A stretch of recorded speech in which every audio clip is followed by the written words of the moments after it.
वो कौम के शुहदा हैं, कौम के बेटे हैं, उनको वही स्टेट फ्यूनरल्स मिलने चाहिए जिसके वो हकदार हैं। उनकी कुर्बानियों को भी उतना ही हाईलाइट किया जाना चाहिए जिसके वो हकदार हैं। वो अनसंग हीरोज़ होते हैं। मैं पाकिस्तान की पुलिस को, लाहौर की पुलिस को, जिन्होंने आज अपनी जानें दी हैं, ज़ख्मी हुए हैं, अपनी ड्यूटी अदा करते हुए, उन सबको खराज तहसीन पेश करती हूँ और कौम से ये अपील करती हूँ कि उनकी कुर्बानियों को सराहें, उनकी कुर्बानियों को जो है वो हाईलाइट करें।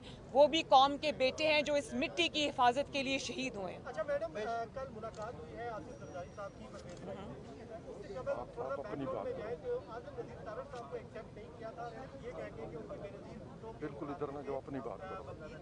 लेकिन परवेज़ भाई वो है जिनके मुतालिक बेनज़ीर भुट्टो ने खदशात का इज़हार किया। तो इस आप पॉलिटिकल जो डेवलपमेंट हुई है इसको आप क्या, इनका सवाल है? नहीं, मेरी बात सुने। मीटिंग्स अगर हो रही हैं तो आपको क्या इतराज़ है? मिलने दीजिए, मीटिंग्स चलती रहती हैं, कोई ऐसी बात नहीं है। ये बताइएगा कि आपसे पूछा था कि क्या अगर कश्मीर का मसला हल हो जाता है तो पाकिस्तान अपना न्यूक्लियर प्रोग्राम को रोल बैक कर लेगा? जो ये स्टेटमेंट आई है इसको आप कैसे देखते हैं?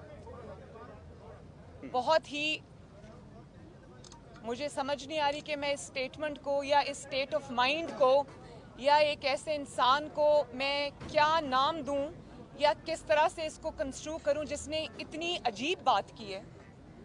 और जो कस्टोडियन, इनको ये पता होना चाहिए कि एक तो ये सिलेक्टेड हैं, ये अवाम का नुमाइंदा वज़ीर आज़म नहीं है, ये अवाम के रिप्रेजेंटेटिव प्राइम मिनिस्टर नहीं हैं। इनको अवाम के सर पे चोरी के ज़रिए मुसल्लत किया गया है और इनको किसी ने ये हक नहीं दिया कि अवाम ने अपनी कुर्बानियों के बाद जो एक स्टेटस हासिल किया है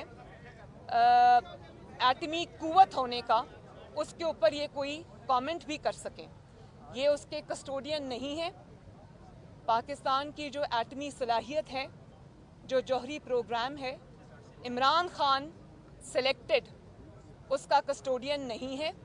उसके कस्टोडियन 22 करोड़ अवाम हैं और उसको अमल में लाने के लिए, उसकी तामीर के लिए आज पाकिस्तान जो एटमी ताकत है उसके लिए बहुत कुर्बानियाँ कौम ने भी दी हैं, पाकिस्तान के मुंतखब नुमाइंदों ने भी दी हैं। जुल्फ़िकार अली भुट्टो शहीद हो गए और मियाँ नवाज शरीफ जो एटमी धमाके के जिनके सेहरा जिनके सर है, उन्होंने जिलावतनी उसके लिए बर्दाश्त की। आज तक वो इस चीज़ का निशाना बन रहे हैं। लेकिन मैं एक आपको बता दूं,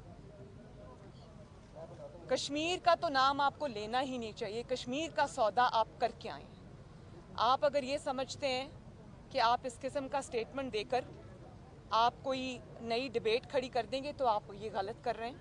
मैं आपको सिर्फ ये बता दूं कि पाकिस्तान का जो एटमी प्रोग्राम है वो 22 करोड़ अवाम का और पाकिस्तान की आने वाली नस्लों का, पाकिस्तान के नौजवानों की हिफाजत का, इस मिट्टी की हिफाजत का, इस मुल्क की हिफाजत का, इसकी सिक्योरिटी का ज़ामिन है।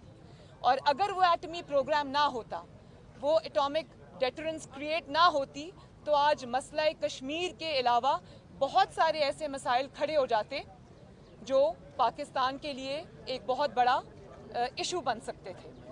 तो ये पाकिस्तान की हिफाजत का ज़ामिन है आने वाले वक्तों के लिए, आने वाले नस्लों के लिए। इसके ऊपर आपको एक सिलेक्टेड वज़ीर आज़म को इस किस्म का बयान देने का कोई हक नहीं। मरियम, इमरान खान ने जो खवातीन के लिबास के हवाले से कमेंट किया है और कहा है कि ये रेप के वाक़यात खवातीन के लिबास की वजह से होते हैं, तो आप उस पर क्या कहें? देखिए, जो बात इमरान खान साहब ने की है वो इन इटसेल्फ एक मुजरिमाना सोच की अक्कास है।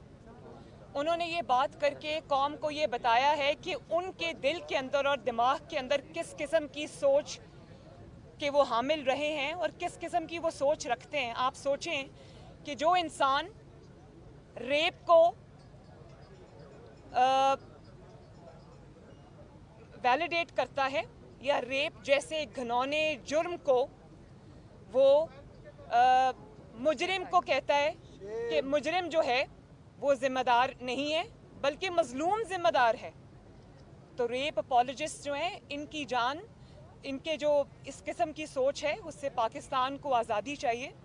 और मैं आपको एक और बात बता दूं, मेरे दिल को इसलिए तकलीफ़ हुई कि जो छोटे बच्चे ज़्यादती का निशाना बनते हैं, जो छोटी बच्चियां जैसे वो ज़ैनब थी, या वो जो मोटरवे पे खातून जिनका रेप हुआ, उनके बच्चों के सामने, क्या वो इसलिए हुआ कि उन्होंने कुछ गलत कपड़े पहने हुए थे?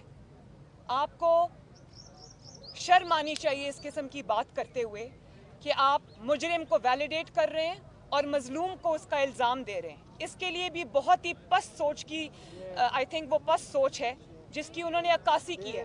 मैं इस पे भरपूर अपना एहतजाज रिकॉर्ड कराती हूँ। आपके बारे में ये सुना था कि आप ख़वातीन को तनकीद का निशाना बनाते हैं या उनके बारे में गलत ज़बान इस्तेमाल करते हैं। आज आपने जिस तरह से उन रेप विक्टिम्स की तौहीन की है, आप सोचें कि जिनके वालिदैन के छोटी छोटी बच्चियाँ, वो ज़ैनब फॉर एग्ज़ाम्पल, उसका जो रेप हुआ था, कत्ल हुआ था, उसके वालिदैन या और कोई जो विक्टिम्स हैं, उनके वालिदैन को आज जितनी तकलीफ़ पहुंची होगी के बजाय, या उन ख़वातीन की फैमिलीज़ को आज ये शर्म आ रही होगी और तकलीफ़ हो रही होगी कि उन्हीं को, विक्टिम्स को आपने जो है वो ज़िम्मेदार करार दे दिया। ये बहुत बुरी सोच है और इसका खात्मा पाकिस्तान में ज़रूरी है। ये बताइएगा कि एक तरफ इमरान खान जो है अमेरिका को अपने हवाई अड्डे देने से इनकार कर रहे हैं और दूसरी तरफ मोटरवे और तमाम हवाई अड्डे गिरवी रखने का उन्होंने कल मंजूरी कैबिनेट ने दी। आप क्या समझते हैं? फिर मैं यही बात करूंगी कि आपने तो तारीख के बुलंद तरीन लेवल तक आप पाकिस्तान के कर्ज़ों को ले गए हैं और उन कर्ज़ों के इवज़ पूरे पाकिस्तान के अंदर मुझे एक ईंट भी आप दिखा दें जो आपने लगाई हो। जब आप पाकिस्तान की तरक्की में एक ईंट का इजाफा नहीं कर सके तो आपको किसने ये हक दिया कि आप पाकिस्तान की मोटरवेज़ को, पाकिस्तान के एयरपोर्ट्स को, जो कि कौम की अमानत है, पाकिस्तान के बड़े बड़े मंसूबों को आप गिरवी रखें? और आप तो कंटेनर पे चढ़ के तकारीर किया करते थे ना कि मेरे पास 200 माहरीन की टीम है और हमारा होमवर्क मुकम्मल है और हमारे पास हम 9 दिन में तब्दीली ले आएंगे, हम 1 महीने में तब्दीली ले आएंगे और हमारे पास एक पूरा प्लान है। सबसे पहले तो आपका तीसरा बजट आपके चौथे वज़ीर ख़जाना ने पेश किया है और उसके बाद ये थी आपकी माहरीन की टीम, ये थी आपका होमवर्क, ये था आपका प्लान कि पाकिस्तान के जो नवाज शरीफ की अल्हम्दुलिल्लाह पाकिस्तान की खिदमत है। आप कहा करते थे कंटेनर पे चढ़कर कि सड़कें बनाने से, मोटरवेज बनाने से, मंसूबे लगाने से तरक्की नहीं होती। तो उन्हीं मंसूबों को आज गिरवी रखने से कौन सी तरक्की हो रही है? कौम ये जानना चाहती है कि सबसे पहले तो इस बात का जवाब दिया जाना चाहिए कि हमेशा मुल्क जो हैं वो मंसूबे लगाने के लिए कर्जे लिया करते हैं। कर्जे लेकर अवाम की जो अमानत मंसूबे हैं उनको गिरवी नहीं रखा करते। तो मुझे ये बताएं कि कौन आज आपके अताब से बचा है? क्या आपने कौम के लिए छोड़ा है? गरीब की रोटी से लेकर, उनके मंसूबों से लेकर, उनके चैन और सुकून से लेकर, कश्मीर से लेकर, क्या चीज़ आपके नाअहली, नालायकी और मुजरिमाना गफलत से बची है? और आज आप जब कह रहे हैं कि मोटरवेज और जो एयरपोर्ट्स हैं आप उनको गिरवी रखेंगे, तो सबसे पहले तो आप इस चीज़ का इतराफ़ करते हैं कि नवाज शरीफ ने अल्हम्दुलिल्लाह अपनी कौम के लिए इतने बड़े बड़े मंसूबे लगाए कि जिनको गिरवी रखकर आज आप कर्जे लेने की बात करें। तो ये तो इस चीज़ का इतराफ़ है कि नवाज शरीफ ने अल्हम्दुलिल्लाह इस मुल्क के लिए इतने बड़े बड़े काम किए। और अभी चंद साल पहले, ज़्यादा दूर नहीं है, 2018 का इलेक्शन से पहले, ये पाकिस्तान की तनज़्ज़ुली तो 2018 के बाद जब ये नाअहल को मुसल्लत किया गया है उसके बाद शुरू हुई है। उससे पहले आप ये देखें कि 5 साल में यही पाकिस्तान था, यही पाकिस्तान के रिसोर्सेज थे और नवाज शरीफ ने माशाअल्लाह उन 5 सालों के अंदर, अपने टेन्योर के अंदर इतनी तरक्की पाकिस्तान की लोड शेडिंग के मंसूबे ख़त्म करने के मंसूबे लगाए, इतने बड़े बड़े प्लांट्स लगा दिए बिजली बनाने के 2-3 साल के अंदर, मोटरवेज़ का जाल बिछा दिया, इतने बड़े बड़े CPEC के प्रोजेक्ट्स आए पाकिस्तान के अंदर, तो उस वक्त तो पाकिस्तान को गिरवी नहीं रखा हमने, और आज आप नवाज शरीफ के बनाए हुए अवाम के मंसूबों को आप गिरवी रख रहे हैं। पहले तो कौम को वो हिसाब चाहिए कि जो आपने कर्ज़ों के बोझ के नीचे, तारीखी कर्ज़ों के बोझ के लिए नीचे कौम को दबा दिया है, पहले तो उसका हिसाब दें कि वो कर्ज़े आपने खर्च कहाँ किए हैं। और ये कर्ज़े जो आप ले रहे हैं, ये माफियाज और कार्टल्स को नवाजने के लिए, आपको पता है ना, शुगर माफिया, आटा माफिया, दवाई माफिया, LNG माफिया, और ये जो रिंग रोड के आपके सामने स्कैंडल आया है कि अपने ही लोगों को, अपने ही वज़रा को नवाजा है। उन्होंने 1400 कनाल वहाँ पर ज़मीन बेची है, ख़रीदी है, और उसको उन्होंने उसका फ़ायदा उठाया है। और जब वो बात मंजर आम पे आती है तो आप रातों रात अपने जो मेंबर्स हैं, अपने जो पार्टी के अरकान हैं, ओहदेदार हैं, हुकूमत के ओहदेदार हैं, आप उनको रातों रात मुल्क से फ़रार करा देते हैं। तो इन कार्टल्स के लिए, इन माफियाज के लिए आपने कर्जे लिए, शर्म आनी चाहिए। एक एक करके 4 बैंकों ने जो कर्जे हैं बास शख्सियात के वो माफ कर दिए और वो अरबों रुपए में बचे हैं, तो इसमें मुस्लिम लीग का क्या मौक़िफ़ है, बताइएगा। सॉरी, आप जरा फिर बताइए। 4 ऐसे बैंकों ने जो बास शख्सियात के जो कर्जे हैं जो अरबों रुपए में बचे थे उनको माफ कर दिया है मौजूदा दौरे हुकूमत में, तो क्या मुस्लिम लीग कहता है? मैंने अभी आपको यही बात की कि जो उनको हुकूमत को चलाने में, हुकूमत को, ये मरी हुई हुकूमत को जो वफात पा चुकी हुई है बहुत साल पहले, उसको ज़िंदा रखने के लिए, उसको चलाने के लिए उनको जिन जिन कंधों की ज़रूरत है, जिन जिन लोगों की ज़रूरत है, उनको बचाने के लिए वो पूरे पाकिस्तान को दाव पे भी लगा सकते हैं, उसके असासे गिरवी भी रख सकते हैं, लेकिन उनको चाहे वो पिज़्ज़ा बनाता हो या वो रिंग रोड का कोई हो, उसको, या वो कोई आटा या चीनी माफिया का, उसको NRO देने के लिए उसके घर पहुंच जाते हैं, सिर्फ इसलिए कि इनकी गिरती हुई हुकूमत बरकरार रहे।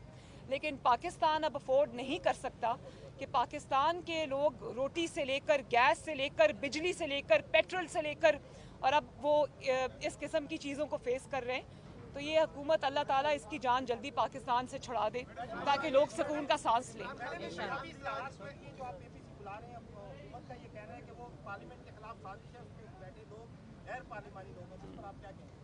देखिए, इस हुकूमत का ना पार्लियामेंट से कोई ताल्लुक है, ना पार्लियामेंट की किसी भी चीज़ से उनका ताल्लुक है। ये मुसल्लत शुदा लोग हैं, ये पार्लियामेंट में पैराशूट के ज़रिए आए हैं, लाए गए हैं। इसलिए मैं इनको पार्लियामेंट की किसी भी चीज़ में या मुंतखब हुकूमत नहीं समझती, या इनको डेमोक्रेसी में हिस्सेदार नहीं समझती, या ये पार्लियामेंट में स्टेक होल्डर्स नहीं हैं।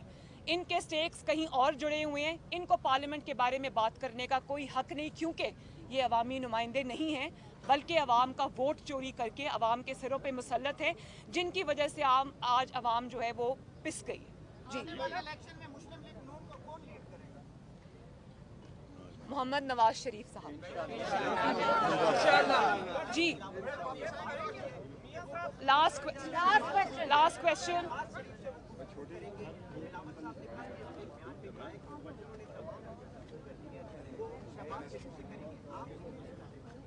क्योंकि शहबाज शरीफ साहब प्रेसिडेंट ऑफ द पार्टी हैं, मुझे भी गुफ्तगू जब करनी होती है तो मैं शहबाज शरीफ साहब से और नवाज शरीफ साहब से गुफ्तगू करती हूँ, उन्हीं से इजाज़त लेती हूँ। तो अगर वो पार्टी प्रेसिडेंट से बात करेंगे तो सही करेंगे, क्योंकि वो हमारी पार्टी के प्रेसिडेंट हैं। मैडम, मियां साहब कब पाकिस्तान आए? इंशाल्लाह बहुत जल्दी। आप मुझे ये गारंटी दें कि नवाज शरीफ वापस आएंगे, उनको इंसाफ मिलेगा और उनकी ज़िंदगी को ख़तरा नहीं होगा। इन कातिलों के हाथ में उनकी ज़िंदगी नहीं होगी। मैं उनको शाम की फ़्लाइट से बुलाती हूँ।